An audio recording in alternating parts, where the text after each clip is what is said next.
Hello and a very warm welcome to all. Today we shall be discussing about the techniques for analyzing external business environment. Business environment में already 2 videos upload हो चुके हैं, आप चाहे तो जाके देख सकते हैं. And giving a brief recap, business environment क्या होता है. It is basically consist of all the components which interact with the business, जो बिजनेस के साथ को किसी न किसी तरह से अफेक्ट करता है, जो बिजनेस का पार्ट होता है. फॉर एग्जाम्पल, जैसे आपका बिजनेस एनवायरनमेंट हो गया 2 टाइप का. एक हो गया इंटरनल एनवायरनमेंट, एक हो गया एक्सटर्नल एनवायरनमेंट. इंटरनल एनवायरनमेंट में जैसे आपके एम्प्लॉयज़, आपके एम्प्लॉयर्स, वैल्यूज, मिशंस वगैरह आते हैं. एक्सटर्नल एनवायरनमेंट 2 टाइप का होता है. एक होता है माइक्रो एनवायरनमेंट, एक होता है मैक्रो एनवायरनमेंट. माइक्रो एनवायरनमेंट में आपके कस्टमर्स, सप्लायर्स, इंटरमीडिएटरीज, जो वो लोग होते हैं जो डायरेक्टली तो ऑर्गेनाइजेशन का पार्ट नहीं है, लेकिन उनका होना ऑर्गेनाइजेशन को काफ़ी हद तक it affects them, right. External macro environment कौन से होते हैं? Economic, political, social, legal, technological, economical, आपका इकोलॉजिकल, जो सारे एनवायरनमेंट जो it's a bigger at a bigger aspect, they are the external environment. So as per the strategic management process, the first and the foremost step is हम environment का analysis करते हैं. और जब हम इन्वायरमेंट एनालिसिस करते हैं तो ऑर्गेनाइजेशन अपने विजन, मिशन, गोल्स, ऑब्जेक्टिव्स बनाते हैं. तो है कि हम लोग जो इन्वायरमेंट एनालिसिस करते हैं तो कैसे करते हैं. ऐसे तो बहुत सारे टेक्निक्स हैं इन्वायरमेंटल एनालिसिस करने के लिए, but sticking to our course structure हम लोग अपने कोर्स का ही सिर्फ बात करते हैं. तो ये वाले वीडियो में हम लोग सिर्फ डिस्कस करेंगे कि कौन कौन से टेक्निक्स होते हैं जिससे हम एक्सटर्नल बिजनेस एनवायरनमेंट को एक्सेस कर सकते हैं.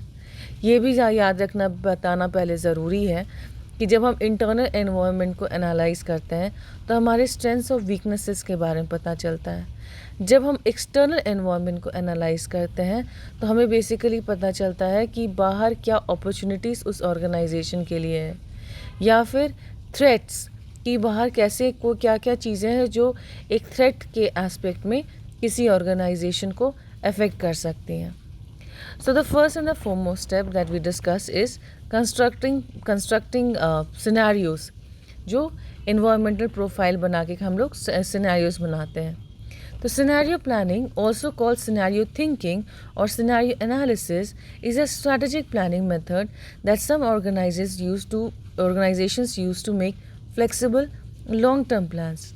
It is in large part an adaptation and generalization of classic methods used by military agency.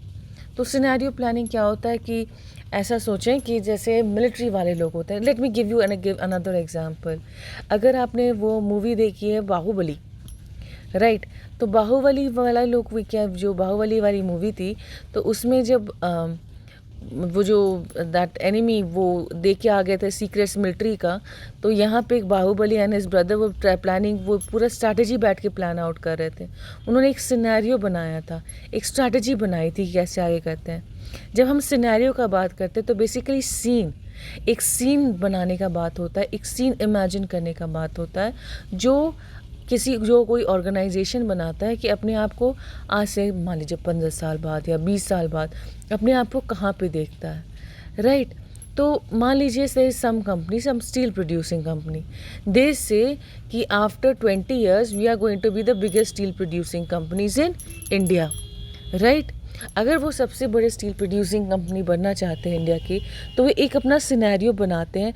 उनके पास अभी क्या रिसोर्सेज हैं वो देखते हैं, आगे क्या क्या रिसोर्सेज अवेलेबल हो सकते हैं वो देखते हैं, आगे क्या क्या चीज़ें दिख सकती हैं, जो थ्रेट्स हो सकते हैं वो देखते हैं, और सबको एनालाइज करके एक प्लान बनाते हैं, एक लॉन्ग टर्म प्लान बनाते हैं जो कि फ्लेक्सिबल है, जो चेंज कर सकता है. क्योंकि we do not know about the future जो चेंजेस ऑल द टाइम. आज हम बहुत प्लान करके कल के बारे में चल रहे हैं, कल क्या हो जाए किसी को नहीं पता. तो वेरी अनप्रिडिक्टेबल फ्यूचर. तो किसी भी प्लान में हम हमेशा फ्लेक्सिबिलिटी लेके चलते हैं कि जैसा एनवायरनमेंट में चेंजेस होएगा, बिजनेस एनवायरनमेंट में चेंजेस होएगा, हम वैसे वैसे चेंजेस कर सकेंगे. तो सबसे पहले ये मिलिट्री वाले लोगों ने बनाना शुरू किया कि मान लीजिए किसी ने हमारे यहाँ अटैक किया, तो बेसिकली हम कैसा एक सिनेरियो प्लान करते हैं, एक स्ट्रैटेजी प्लान करते हैं मिलिट्री वाले कि हम कैसे अटैक करेंगे, वहाँ पे क्या सीन होएगा, हम कैसे वहाँ पे जाके अटैक करेंगे. That is what is meant by scenario planning. The original method was that a group of analysts would generate simulation games for policymakers. The games combine known facts such as facts about the future, such as demographics, geography, military, political, industrial information and mineral reserves. तो पहले जो सबसे पहले ये जो scenario बनने का ये जो स्टार्ट हुआ था, तो it was a part of a management game. Simulation games क्या होते हैं? ये ऑर्गेनाइजेशनल डेवलपमेंट गेम्स होते हैं जिसमें मैनेजर्स का स्किल्स को डेवलप किया जाता है. तो for policy makers, who are the policy makers of a company? The top level managers are the ones, the top level people are the ones who make the policy for the organisation.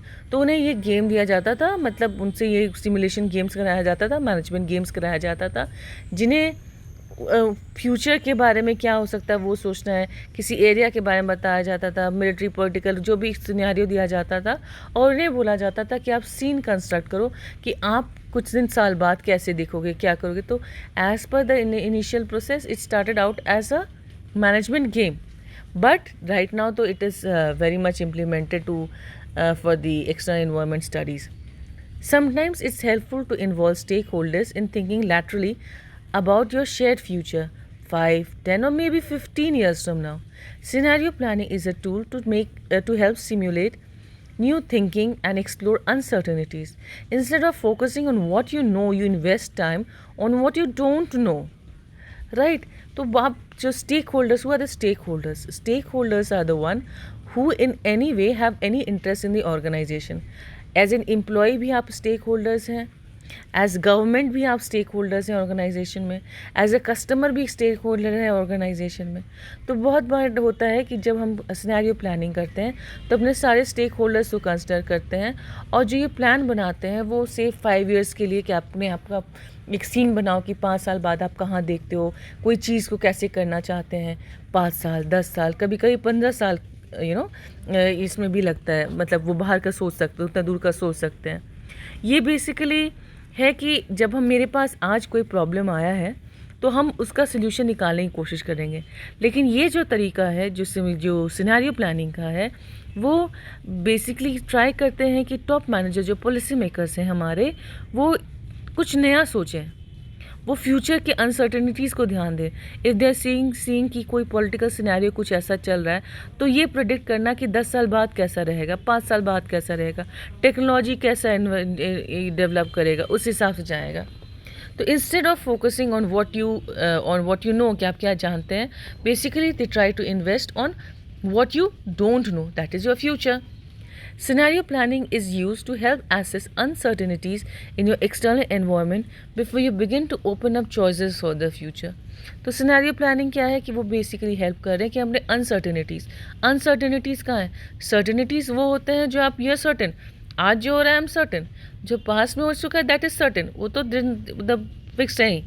Uncertain है कि मुझे अगले पल क्या होने वाला है, uncertain है हम फ्यूचर में क्या होने वाला है. तो ये जो मैनेजर्स होते हैं ये एक्सटर्नल एनवायरनमेंट, आपका बिजनेस एनवायरनमेंट स्टडी कर रहे हैं, और स्टडी करके उसके बाद फ्यूचर का प्लान बना रहे हैं, ताकि जितना भी अनसर्टेनिटीज़ आए फ्यूचर में उसको जितना maximum, see future is uncertain, कल को क्या होएगा कोई नहीं जानता, बट मैक्सिमम कितना अनसर्टेनिटीज़ को वो कम कर सकते हैं. Now, the focus of scenario planning is environmental, social, economic and institutional. External environment as said, जो जितने भी scenario planning का focus होता है. What is scenario planning for? Policy development, planning, investment decisions. Policy makers बना रहे हैं हम 10 साल हमारा कैसे आगे चलना है, प्लानिंग, स्ट्रैटेजिक प्लानिंग कैसे करें. साथ ही साथ क्या है कि कोई भी ऑर्गेनाइजेशन, फॉर एग्जांपल लीजिए सैमसंग का, अगर सैमसंग कहीं, या फिर हम लोग जैसे बात करते हैं हम लोग सैमसंग पतंजलि का लेके चलेंगे, तो सैमसंग की कितनी सारी स्ट्रैटेजिक बिजनेस यूनिट्स है. एसी है एक स्ट्रैटेजिक बिजनेस यूनिट, आपका फ्रिज है, प्रिंटर है, लैपटॉप नहीं, आपका what is it said, TV है, मोबाइल है, lots of things the Samsung has, right. तो अगर उनका एक स्ट्रैटेजिक बिजनेस यूनिट है, राइट, तो अभी उनको किस में इन्वेस्ट करना है, उनको अगले 10 साल में, अगले 5 साल में किस स्ट्रैटेजिक बिजनेस यूनिट का स्कोप सबसे ज़्यादा लगता है, क्या चीज़ सबसे ज़्यादा उन्हें लगता है प्रॉफिटेबिलिटी प्रोवाइड करेगी, तो उसमें इन्वेस्टमेंट डिसीजंस वो लेंगे. Dynamic scenarios. Dynamics what means what? Flexible, changing. In certain cases, when scenario planning is integrated with a systems thinking approach to scenario development, it is sometimes referred to as scenario planning को scenario flexible planning वगैरह भी बोलते हैं, dynamics planning भी बोलते हैं. I'm sorry, I forgot to write that.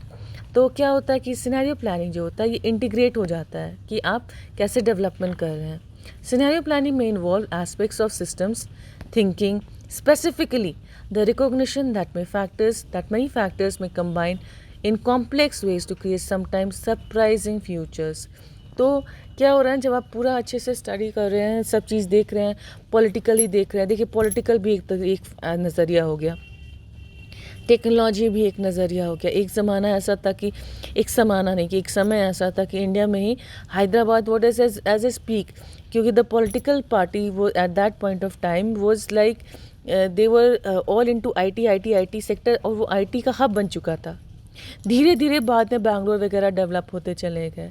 तो क्या ये सिनेरियो प्लानिंग है कि हम कैसे वो पॉलिटिकल पार्टीज़, वो टेक्नोलॉजिकल पार्टीज़, क्या चीज़ होता है जो फ्यूचर में चेंज हो सकता है. तो that is what we the managers they try to see through the experiences, through the education, through their gut feeling, through the intuitions. So they try to see what scenario can be made. Now the scenario planning process. Specify the scope of planning and its time frame. Obviously scope, जैसे अगर IT का sector का ले रहे हैं तो सिर्फ IT sector क्या है, 5 साल के लिए है, 10 साल के लिए है, 15 साल के लिए, क्या टाइम फ्रेम है. For the present situation develop a clear understanding for each of the scenario, कि आप हर एक सिनेरियो को एकदम अच्छे से समझना है, कि वो हमें नहीं समझना, बेसिकली मैनेजर्स को समझना है कि क्या सिनेरियो है. Identify elements that are certain to occur and that will be the driving forces. अगर आज हम देखिए, आज ही का समय है अगर है, तो we know that one thing for sure, अगर एजुकेशन सेक्टर है तो उनमें भी ऑफलाइन क्लासेस स्टार्ट हो जाएंगे, इन ड्यू कोर्स एग्ज़ाम्स वगैरह भी स्टार्ट हो जाएगा. But it is imperative and high time now कि जो सरकार है और जो टेक्नोलॉजी है कुछ ऑनलाइन एग्ज़ाम लेने का फुल प्रूफ तरीका बनाए. ठीक है, तो फिर कितने सारे क्लासेस आपके आगे, गूगल क्लासरूम आ गया, टीचमेंट आ गया, ढेर सारे ऐप्स आ गए. तो we know for sure that this corona thing will make sure that the education sector shifts to online classes at a long time, right. जो ऑफलाइन है प्रोजेक्ट्स वगैरह सब ठीक है, लेकिन ऑनलाइन क्लासेस वो प्लेगरिज्म वगैरह चेक करना, ये हाई टाइम हो गया कि सब वो चीज़ अब इम्प्लीमेंट हो. तो if a company is thinking about it, तो this is something we as layman, हम लोग बिजनेस में भी नहीं है, we as layman we can understand ये चीज़ का फ्यूचर है. तो उन्हें बेसिकली वो सारी चीज़ें जो बिज़नेस को आइडेंटिफाई करना है जो आगे जाके will be the driving forces in the organization, जो आगे जाके प्रॉफिटेबिलिटी प्रोवाइड कराएगा. Identify the uncertainties in the environment. What are the various uncertainties, क्या क्या चीज़ है जो फ्यूचर का अनसर्टेनिटी है, जो प्रॉब्लम क्रिएट कर सकता है, जो थ्रेट्स हो सकता है, उसको अंडरस्टैंड करना.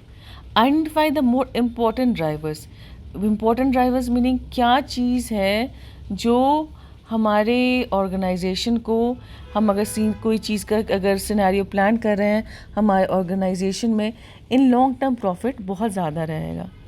Creating scenarios like creating scenes, stories using extreme variables, all that thing that is possible.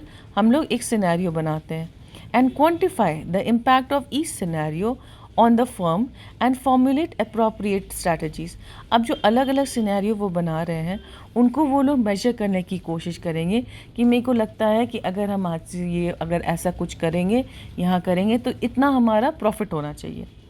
और अगर उन्हें लगता है कि सच में वैसा प्रॉफिट होना चाहिए तो सिनेरियो जो बना रहे हैं उसके हिसाब से वो स्ट्रैटेजी बनाएंगे, right.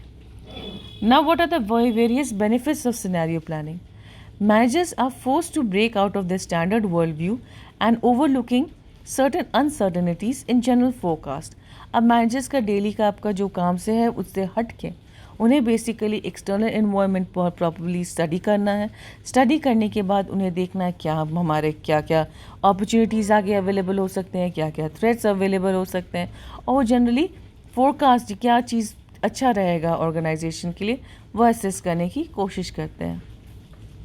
Decision makers are better able to recognize scenario in its early stages. अब जो decision makers हैं, the top management, वो क्योंकि scenario planning वो करके चल रहे हैं, वो external environment पूरा analysis करके चल रहे हैं, तो वो अर्ली स्टेजेस में कि हम समझ रहे आई कुड प्रिडिक्ट, जैसे दे कुड प्रिडिक्ट कि ये वाला चीज़ तो बहुत क्लिक करेगा, आपको पता था, उन्होंने सोच के रखा था ये टेक्नोलॉजी एडवांसमेंट होते चला जा रहा है, ये टेक्नोलॉजी आगे चलता चला जा रहा है, तो ऐसे ही क्लिक करेगा। Managers are better able to understand the differences, the source of differences between the scenarios when they are envisioning different scenarios. तो बेसिकली हर एक सिनेरियो में क्या क्या डिफरेंसेस होते हैं और क्यों डिफरेंसेस होते हैं, ये सब मैनेजर्स समझ सकते हैं। और बेसिकली क्या है कि एक्सटर्नल एनवायरनमेंट स्टडी किया, अपॉर्चुनिटी सेट्स के बारे में देखा, एक सिनेरियो बनाया आज 5 साल को लेके 10 साल 15 साल बाद की आखिरकार वो सिनेरियो कैसा रहेगा किसी ऑर्गेनाइजेशन का। This was one. The other environmental analysis technique for external business environment is ETOP, Environmental Threat and Opportunity Profile. इसमें क्या होता है, जो मैनेजर्स होते हैं उन्हें बेसिकली एक चार्ट, एक टेबल, एक प्रोफाइल जैसा बनाना होता है जहाँ जितने भी एक्सटर्नल एनवायरनमेंट होते हैं वो किसी भी कंपनी को किस तरीके से अफेक्ट कर रहे हैं। ठीक है, अगर वो पॉलिटिकल एनवायरनमेंट है तो अगर मान लीजिए कोई कंपनी है तो पॉलिटिकल एनवायरनमेंट अभी कैसा है, बिजनेस को किस तरह से अफेक्ट कर रहा है, वो पॉजिटिव इफेक्ट डाल रहा है, नेगेटिव इफेक्ट डाल रहा है, कोई भी इफेक्ट नहीं डाल रहा है। उस तरीके से वो सारे जितने भी बिजनेस एनवायरनमेंट के एक्सटर्नल एनवायरनमेंट के फैक्टर्स होते हैं उन सबको लिस्ट बनाते हैं और उसके हिसाब से वो लोग सब एक प्रोफाइल बनाते हैं कि ये किस तरीके से किसी स्ट्रैटेजिक बिजनेस यूनिट, किसी कंपनी को किस तरह से अफेक्ट कर रहा है। Now let us see. The environmental factors are quite complex and may be difficult for strategy managers to classify them into neat categories to interpret them as opportunities and threats. A matrix of comparison, एक comparison का matrix बनाया जाता है, is drawn where one item or factor is compared with the other items, after which the scores arrived are added and ranked for each factor and the total weight average score calculated for prioritizing each of the factors. वे किया कि हमेशा उन लोगों ने अपने तरीके से निकाला कि मान लीजिए इसका ये जो पॉलिटिकल फैक्टर है ये ज़्यादा इफेक्ट कर रहा है, या सोशल फैक्टर है ये इफेक्ट कर रहा है लेकिन पॉलिटिकल फैक्टर से ज़्यादा इफेक्ट कर रहा है, तो उस हिसाब से वो एक चार्ट जैसा बनाते हैं जिसमें वो सारे फैक्टर्स को वे करते हैं कि कौन सा फैक्टर ज़्यादा इंपॉर्टेंट है। This is achieve by brain storming. Brain storming is what? Thinking, brain को स्टॉर्म कराना, सोचना। And finally, the strategy manager uses his judgments to place various environmental issues in clear perspective to create environmental threat and opportunity profile. उसके बाद managers उसको पूरा सोच विचार के वो लोग पूरा बनाते हैं कि कैसे कैसे किस तरह से वो अफेक्ट कर रहा है। Though the technique of dividing various environmental factors into specific sectors and evaluating them as opportunities and threats is suggested by some authors, it must be carefully noted that each sector is not exclusive of the other. हर एक sector एक दूसरे से related है। ठीक है, अगर मान लीजिए कि सिर्फ हम पॉलिटिकल सेक्टर के लिए बना रहे हैं कि नहीं पॉलिटिकल सेक्टर बहुत अच्छे से इफेक्ट कर रहा है, तो ऐसा नहीं सोशल सेक्टर इफेक्ट नहीं करेगा, प्रॉब्लली शायद फ्यूचर में ज़्यादा करेगा, बट एज ऑफ नाउ हमें लग रहा है पॉलिटिकल सेक्टर ज़्यादा इफेक्ट कर रहा है। तो सब एक दूसरे से अछूता नहीं है, सब एक दूसरे के पार्ट हैं, सब एक दूसरे से रिलेटेड हैं, but the environmental profile has to be made. Each of the major factors pertaining to a particular sector of environment may be divided into subsectors and the effects studied. The field force analysis goes hand in glove with ETOP, as here also the contribution with regards to opportunities and threats posed by environment is also a necessary part of the study. तो आपका environment है, सारे sectors हैं, same thing again कि ETOP आपको सारे environmental profile को study करने का हो गया। तो ये अभी क्या हो गया, ETOP प्रिपरेशन में is environmental threat and opportunity profile. सबसे पहले क्या करेंगे, एनवायरनमेंट को अलग अलग सेक्टर से बांटेंगे। तो जैसे पॉलिटिकल आप एनवायरनमेंट हो गया, सोशल एनवायरनमेंट, आपका लीगल एनवायरनमेंट, तो सारे एनवायरनमेंट्स को हमने अलग अलग बनाया। अलग अलग बनाने के बाद उसके बाद हम लोग देखेंगे कि हर एक चीज़ जो फैक्टर है किस तरीके से उस पर्टिकुलर कंपनी को अफेक्ट कर रहा है और उसको एक स्टेटमेंट की तरह लिखेंगे, ठीक है। एक समरी बनाया जाएगा, एक टेबल बनाया जाएगा जहाँ पे वो चीज़ लिखा जाएगा। Now coming here is an example of a motor bike company, ठीक है, वो which is manufacturing for domestic and export markets, ठीक है। एक हाइपोथेटिकल कंपनी हम लोग कर रहे हैं कि जो इंडियन बिजनेस मार्केट में अफेक्ट कर रहा है। तो suppose let us see, alright, not visible enough, alright, let's see. तो जैसे सोशल फैक्टर है, तो अभी अगर एनवायरनमेंट की तरफ से हम सोचें, मोटर बाइक की तरफ से सोचें, तो सोशल फैक्टर से बोलते हैं अरे कस्टमर्स तो उसको प्रेफर करते, क्यों? क्योंकि फैशनेबल है, राइड करने में अच्छा लगता है और ड्यूरेबल है, ज़्यादा चलता है। पॉलिटिकल उन्होंने देखा, पॉलिटिकल देखा तो कोई सिग्निफिकेंट फैक्टर नहीं है। इकोनॉमिक देखा तो बोले कि अभी जो अर्बन कस्टमर्स है उससे बहुत अच्छा चल रहा है, तो उसमें एक्सपोर्ट्स की भी पोटेंशियल हाई होगी। रेगुलेटरी या लीगल फैक्टर्स उन्हें देखा, बोला कि अभी अच्छा वो लोग प्रोवाइड कर रहा है for exports, they are good, excise duties वगैरह उतना नहीं है, अभी अच्छा चल रहा है। मार्केट कैसा चल रहा है, तो मार्केट में उन्हें बोला कि इंडस्ट्री ग्रोथ तो बहुत अच्छा है, 10 to 12% बढ़ रहा है, मोटर बाइक तो 40% बढ़ रहा है, और बेसिकली अनसैचुरेटेड डिमांड है। सैचुरेटेड डिमांड मतलब उसका डिमांड बढ़ चुका और नहीं बढ़ रहा है। लेकिन मोटर बाइक का as there are lots of peoples who are in their teens, they will be reaching 18. After 18 driving is legal, they go to school, they go to colleges, they go to coaching institutes. तो कैसे जाएंगे? तो bikes खरीदवाते ही हैं। तो एक unsaturated demand है जो हमेशा बढ़ता ही जाता है। सप्लाई इजीली अवेलेबल है। टेक्नोलॉजिकली भी अप, जैसे अप एरो बना हुआ है कि टेक्नोलॉजिकली एडवांसमेंट भी लगातार चलते चले जा रहे हैं। तो ये सारी चीज़ें बोल रहे हैं कि नहीं, सब चीज़ अच्छा चल रहा है। नाउ जैसे टेबल 1 में बताया गया, the motor bike is an attractive preposition, एक अट्रैक्टिव चीज़ है। क्या चीज़ के लिए? उसमें इन्वेस्टमेंट के लिए। अब कंपनी क्या कर सकती है? उसमें उन्हें लगता है कि गवर्नमेंट वाइज और बहुत अच्छे से पॉलिसीज़ वगैरह है, बहुत एक्सपोर्ट्स पर बहुत पोटेंशियल है, बहुत अच्छा चल रहा है। तो एक इन्वायरमेंटल प्रोफाइल उन्होंने बनाया। जो इन्वायरमेंटल प्रोफाइल बनाया उस हिसाब से ऑर्गेनाइजेशन डिसाइड करती है कि उन्हें उसमें और कितना इन्वेस्ट करना है। Since the company is a established manufacturer of motorbike, it has a favorable supplier as well as ecological environment. But contrast the implications of this ETOP for a new manufacturer who is planning to enter this industry. वो जो plan कर रहे हैं आने का, तो अब जब वो प्लान कर रहे हैं आने का, तो क्या है कि चलिए टेक्नोलॉजिकल इन्वायरमेंट अच्छा अवेलेबल है उनके पास पॉलिटिकल इन्वायरमेंट अच्छा अवेलेबल है, लेकिन जो सप्लायर्स उन्हें नए ढूंढने पड़ेंगे, राइट। तो सप्लायर्स कैसा चल रहा है, ठीक चल रहा है कि नहीं चल रहा है, तो वो सप्लायर्स को देखेंगे।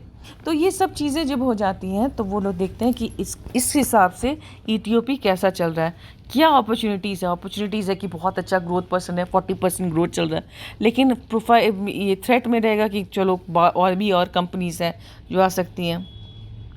तो स्ट्रैटेजिक मैनेजर्स क्या करते हैं? They have to take the following things into focus. पहला है इशू सिलेक्शन, कि क्या एज ए एक्सटर्नल एनवायरनमेंट को स्टडी करने के लिए आप कौन कौन से इश्यूज़ को ध्यान में रख रहे हैं, ठीक है।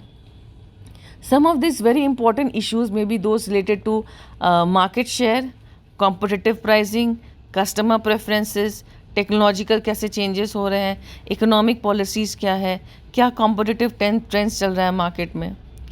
एक्यूरेसी ऑफ डेटा, जो अब डेटा कलेक्ट किया जा रहा है कि अगर हम ले रहे हैं कि 40% राइज हो रहा है या 10 to 12% इंक्रीज़ इन मार्केट है, तो जो आप सोर्सेज कहाँ से ये 40% ले रहे हैं, ठीक है। तो जो सोर्सेज ऑफ जो wherever you collecting the information from, that should be a very authentic source, बहुत सही सोर्स होना चाहिए। The relevance, importance, manageability, variability and low cost are some of the manageability and low cost of data are some of the important factors which must be kept in focus. ये सब चीज़ को ध्यान में रखते ही करता है। Impact studies should be conducted focusing on the various opportunities and threats and the critical issues selected. It may include probable effects on the company's strengths and weaknesses, operating a remote environment, competitive position, accomplishment of the mission and vision, etc. Efforts should be taken to make assessments more objective whenever possible. तो किस तरीके से impact कर रहा है हर एक अगर हम अपॉर्चुनिटीज़ देख रहे हैं, थ्रेट्स देख रहे हैं, वेरियस क्रिटिकल इश्यूज़ को एनालाइज कर रहे हैं, तो किस तरीके से हमारे कंपनी का जो हमारी कंपनी को कैसे इम्पैक्ट कर रहा है, कॉम्पिटिटिव पोजीशन को किस तरह से इम्पैक्ट कर रहा है। Flexibility in operations, there are number of uncertainties. There are a number of the uncertainties exist in a business situation, and so a company can be greatly benefited by devising proactive and flexible strategies in their plans, structures, strategies, etc. The optimum level of flexibility should be maintained. Some of the keeps वो basically आपको बोल रहे हैं कि हमें जो हम ETOP बना रहे हैं, जो हम अपना प्रोफाइल बना रहे हैं, वो फ्लेक्सिबल होना चाहिए, राइट। वो फ्लेक्सिबल ऐसा होना चाहिए कि अगर हमारा कोई भी स्ट्रैटेजी हमने बनाया, तो जो भी मैनेजर्स हैं, अगर कोई चीज़ें कोई एनवायरनमेंट में इन फ्यूचर चेंजेस होती है तो उस हिसाब से चेंज कर सके, स्ट्रैटेजीज जो हो सकते हैं उसे रिन्यू कर सके, ज़रूरत पड़े तो चेंज भी कर सके। और ऐसा है कि हमेशा जब भी कोई होता है तो ऐसा सब रूल नहीं फॉलो करते, कुछ एक्सेप्शंस तो होते ही होते हैं। तो जो एक्सेप्शंस होते हैं उसको हम लोग ध्यान जैसे कोरोना है, राइट। कोरोना के टाइम्स में they said online classes is going to go very good, सब बहुत अच्छे से चलेगा। तो उन्होंने बहुत सारे लैपटॉप्स बनाए, बहुत सारे क्लासरूम सैम्प्स बनाए, बहुत सही से चल रहा है। एक्सेप्शन लेके चलना है क्या? स्कूल खुल जाएंगे, कॉलेज खुल जाएंगे, कोरोना के टाइम्स में भी खुल सकते हैं। अगर खुल गए तो शायद ये इतना ज़्यादा नहीं चलेगा, तो वो एक्सेप्शन भी सोच के रखना है, तब स्ट्रैटेजी बनानी है। और फ्लेक्सिबिलिटी ऐसा होना चाहिए that may be quite costly for an organization in terms of changes and compressed plans. However it is equally important for companies to meet the urgent challenges. अगर वो फ्लेक्सिबिलिटी जो होती है वो कभी कभी ऑर्गेनाइजेशन को बहुत महंगी भी पड़ जाती है, लेकिन क्या है ना कि आपका environment, as I always say in all the videos, business environment एक हमेशा change is the only constant said by a philosopher. तो आपका जो बिजनेस एनवायरनमेंट उसमें चेंजेस तो होंगे ही होंगे। तो चेंजेस जो होंगे तो हम बहुत सोच के विचार के चल रहे हैं कि इस तरह से फ्यूचर जाएगा, लेकिन चेंजेस हो सकते हैं, तो उस चेंजेस के बारे में सोच के रखना है। Now the other the environmental analysis technique is paste analysis. ठीक है, paste is for political, economical, social and technological environment. If you notice this, these are all the analysis of the macro environment. Macro में environment में आपका आता है political, economical, social, legal वगैरह। ठीक है, तो बिजनेस एनवायरनमेंट जो है वो वैक्यूम में तो नहीं ऑपरेट करता भैया, वो तो बिजनेस जो है एनवायरनमेंट में ऑपरेट करता है और बहुत सारे काम उसमें लगातार चलते जाते हैं। जो external environment is called macro environment as written here. So every successful company need to deeply analyze and understand all macro environmental forces in order to achieve definite goals. A pest analysis जो होता है, is a abbreviation for political, economical, social and technological analysis. और basically organization को basically करना क्या है, एक किसी भी organization का जो strategic business unit है उस पे उस समय जो macro environmental conditions है किस तरह इफेक्ट डाल रहा है उसको एनालाइज करना है, उसको पूरा स्टडी करना है। और उसके बाद हिसाब से जो एनवायरमेंटल एनालिसिस के बाद ना स्ट्रैटेजी फॉर्मुलेशन वाली आती है नेक्स्ट स्टेप, तो उसके हिसाब से वो लोग स्ट्रैटेजी फॉर्मुलेशन करेंगे। Now a paste analysis is also called sometimes called step analysis, pastel analysis और स्टीप एनालिसिस। ठीक है, तो P is for political, E is for economical, S is for social, T is for technological, L is for legal and E last वाला is for environmental और ecological aspects, right. तो organisation को क्या करना है, फॉर एग्जांपल आपका Samsung है, Samsung का एक स्ट्रैटेजिक बिजनेस यूनिट हम लोग सपोज लेते हैं आपका मोबाइल का भी उस पर एक पर्टिकुलर स्ट्रैटेजिक यूनिट लेते हैं, मान लीजिए सैमसंग S10। ठीक है, हम लोग सिर्फ सैमसंग S10 का देख रहे हैं। उसके बाद वो देख रहे हैं कि उनका पॉलिटिकल एनवायरनमेंट अभी चारों तरफ कैसा है, बढ़ेगा घटेगा कैसा रहेगा, इकोनॉमिक एनवायरनमेंट कैसा है, सोशल, टेक्नोलॉजिकल, लीगल, इकोलॉजिकल, वो सारे एनवायरनमेंट को स्टडी करने की कोशिश करते हैं। वो सैमसंग S10 पे किस तरीके से वो प्रभाव डालेगा उसको एनालाइज करना। So as is evident here आपका political, economic, social, culture factors and technological factors. Now the factors of pest analysis with some examples are political factors में क्या क्या चीज़ें होती हैं जो अफेक्ट कर सकती हैं।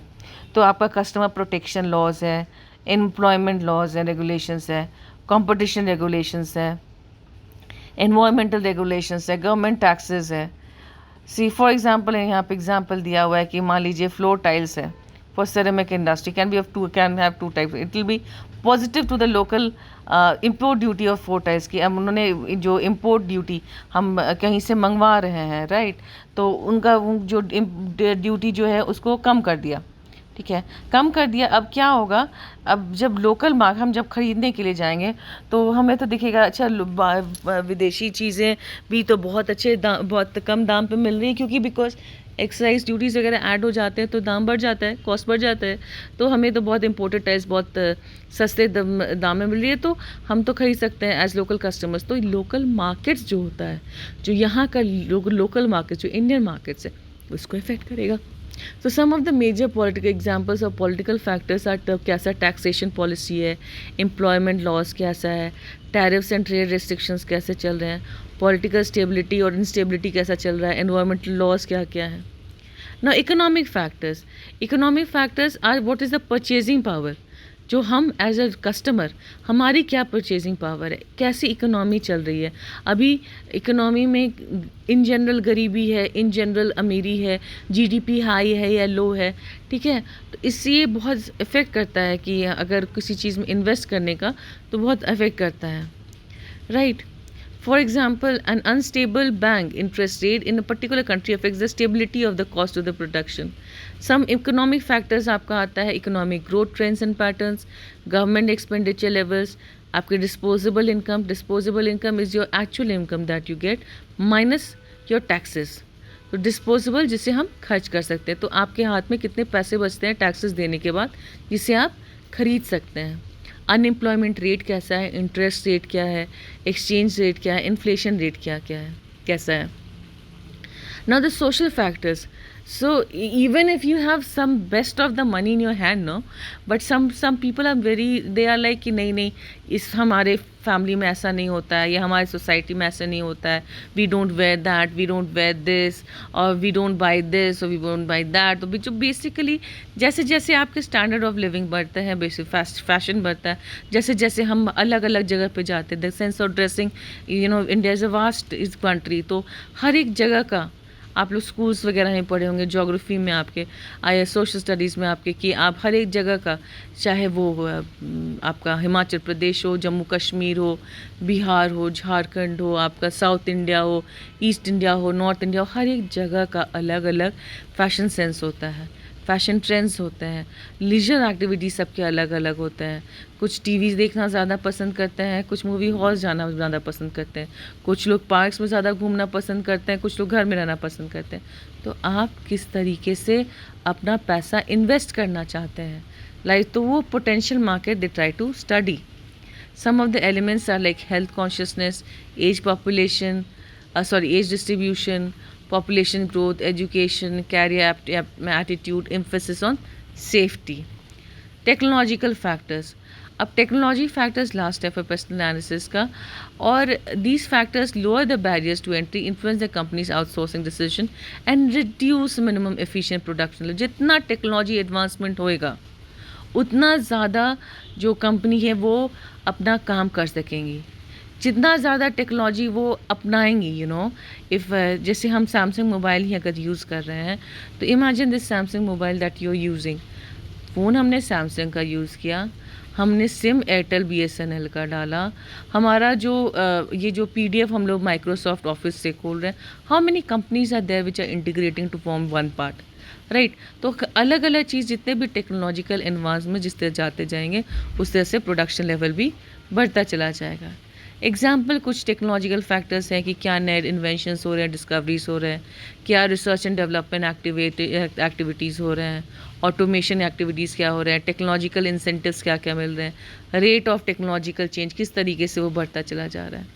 ये सारे फैक्टर्स जो होते हैं पेस्ट एनालिसिस के, इसको केयरफुली एनालाइज करना है।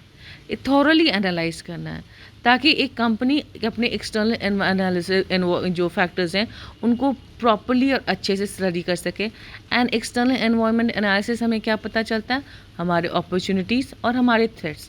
तो वो ये भी देख सके कि आगे क्या क्या अपॉर्चुनिटीज़ उनके लिए अवेलेबल हो सकती हैं, साथ ही साथ क्या क्या थ्रेट्स हो सकते हैं जो उनके लिए प्रॉब्लम क्रिएट कर सकते हैं। Furthermore, it helps a company to foresee any existing threats. कोई अभी existing threats है कि नहीं. So pest analysis is a best strategic tool which helps the company to make right decisions by keeping in mind the ever-changing external environment that surrounds the company. As already said, pest analysis एक बहुत सही tool है, एक बहुत सही तरीका है जिससे एनवायरमेंटल एनालिसिस हो सकता है। एक कंपनी को पता चल सकता है एक ऑर्गेनाइजेशन के स्ट्रैटेजिक बिजनेस यूनिट कहाँ पे स्टैंड करती है, और उसके हिसाब से वो देख सकते हैं कि बाहर एक्सटर्नल एनवायरनमेंट क्या क्या अपॉर्चुनिटीज़ अवेलेबल हैं, क्या क्या थ्रेट्स है, और इस हिसाब से जब हमें सब we know where we stand, we can make right decision for the company. Now the next tool for analysis of the external environment is SWOT analysis. SWOT is for strength, W is for weakness, O is for opportunities and T is for threat. ठीक है, ये एक framework होता है जहाँ company अपने company को देखती है कि वो किस पोजीशन पे है, और उस हिसाब से वो स्ट्रैटेजिक प्लानिंग करती है. वो बेसिकली सारे इंटरनल एक्सटर्नल एनवायरनमेंट सबको स्टडी करती है ताकि वो देख सके कि उनका करंट और फ्यूचर पोटेंशियल कैसा है. See, when we study internal environment, we get our strengths and weaknesses. External environment, we get our opportunities and threats. So this SWOT analysis is trying to analyze all the aspects, right? And then they try to see कि वो जो company है या organisation है अभी कहाँ stand करती है और किस तरीके से आगे बढ़ सकती है. A SWOT analysis is designed to facilitate realistic, fact-based, data-driven look at the strengths and weaknesses of the organization initiatives or within its industries. क्या क्या चीज़ है, क्या स्ट्रेंथ्स है मेरे हम जानते हैं, क्या वीकनेसेस है मेरे हम जानते हैं, क्या ऑर्गेनाइजेशन कहाँ स्टैंड करती है, सामने क्या क्या अपॉर्चुनिटीज़ है, वो सारे चीज़ को देख के उसको प्रॉपरली एनालाइज करके हम हम रियल लाइफ जैसे हम कंस्ट्रक्टिंग सिनेरियोज ही कर रहे हैं तो हम बेसिकली 20 साल बाद का सोच रहे हैं, लेकिन जब हम स्वॉट एनालिसिस कर रहे हैं तो हम देख रहे हैं अभी का, देख रहे हैं कि अभी मेरे पास कितने रिसोर्सेज हैं. ठीक है, मान लीजिए हम अभी if I have a business of से गारमेंट्स, हम कपड़ों की दुकान चलाते हैं, हमारे कपड़े की दुकान है, and all of a sudden से कि नहीं हम कैंटीन में इन्वेस्ट करना चाहते हैं, तो हमें तो बेसिकली पता होना चाहिए कि मेरे पास स्ट्रेंथ क्या है. स्ट्रेंथ है कि मेरे पास बहुत मैक्सिमम सेविंग्स है, मेरे कस्टमर्स बहुत अच्छे हैं और हमको लोन आराम से मिल जाएगा और हम अच्छे से कर सकते हैं. और मेरे पास क्या क्या रिसोर्सेज हैं. वीकनेसेस है कि मुझे तो भैया कैंटीन के बारे में कुछ नहीं पता है, लेकिन हम पता कर लेंगे. हमें कैंटीन के बारे में बहुत कुछ नहीं पता है, तो हम कहाँ से, मेरे पास ऐसा कोई स्टाफ नहीं है जो हम कैंटीन के बारे में इतना ध्यान दे सके. तो ये हमारी एक वीकनेस हमें पता है. अपॉर्चुनिटीज़ हमें दिख रहा है कि अभी तो बहुत ज़्यादा सब जगह खाने पीने का something which is never going to die, बहुत खुले हुए हैं. और थ्रेट्स दिख रहे हैं कि ऑलरेडी बहुत सारे रेस्टोरेंट्स हैं, तो हम कहाँ लाई करेंगे.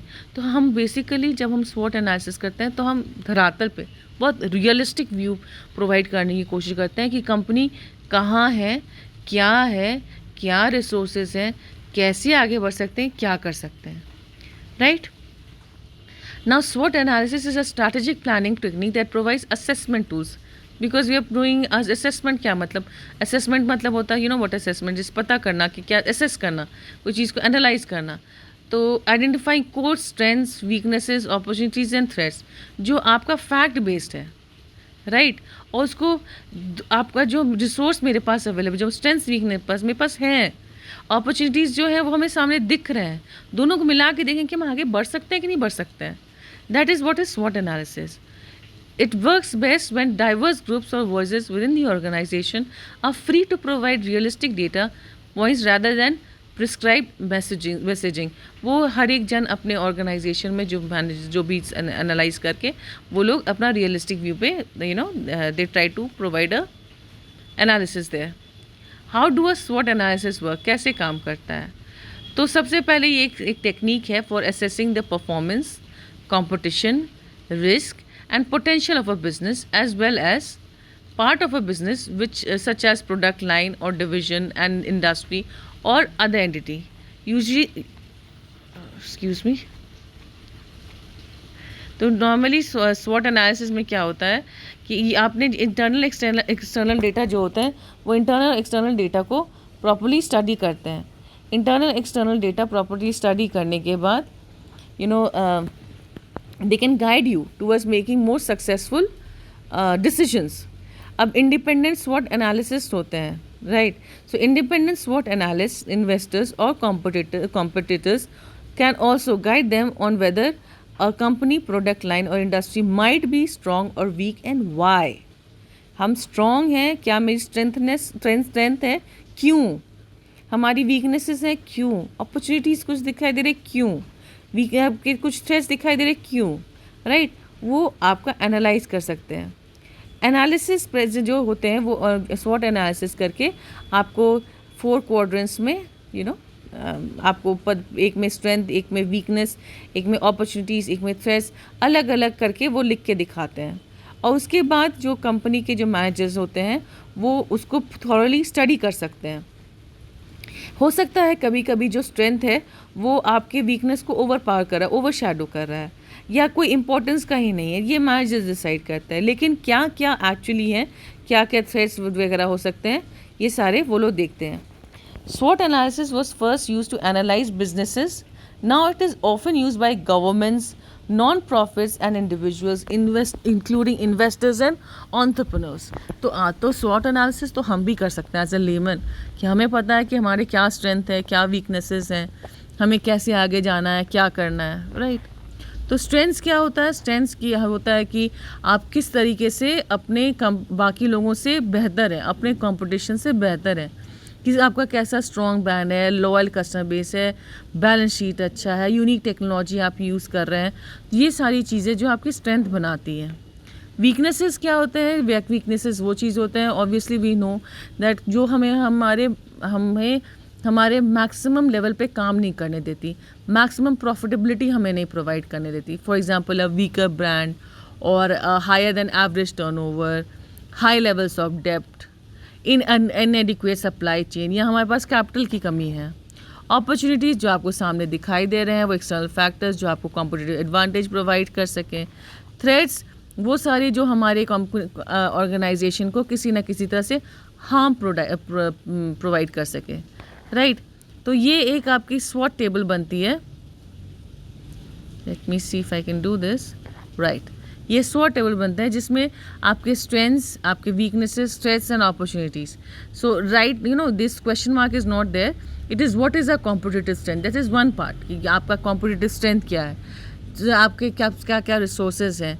कुछ प्रोडक्ट्स में आप बहुत अच्छा परफॉर्म कर रहे हैं. वीकनेसेस कहाँ हैं, कहाँ इम्प्रूव कर सकते हैं, कौन से प्रोडक्ट सही परफॉर्म नहीं कर रहे हैं, कौन से कहाँ पे रिसोर्स आप लैक कर रहे हैं. What are the various threats, कि वो जो ऑर्गेनाइजेशन में क्या नए रेगुलेशंस आ रहे हैं जो हमें एक पोटेंशियल थ्रेट के हिसाब से काम कर सकता है. कॉम्पिटिशन्स किस चीज़ में बेहतर काम कर रहे हैं, कंज्यूमर का ट्रेंड्स वो कैसा चल रहा है. Then is the opportunities. So what are the opportunities that can improve operations, बेहतर कर सकें. कहाँ कहाँ हम अपना कोर ऑपरेशंस को you core competencies are the something which you are good at. तो कहाँ अपने कोर ऑपरेशंस को एक्सपैंड कर सकते हैं, क्या क्या नए मार्केट सेगमेंट्स है जो अनएक्सप्लोर है जिसमें हम एक्सप्लोर कर सकते हैं. So this was all about SWOT analysis. I hope you enjoyed listening to it, and stay safe, stay home, happy learning. Thank you.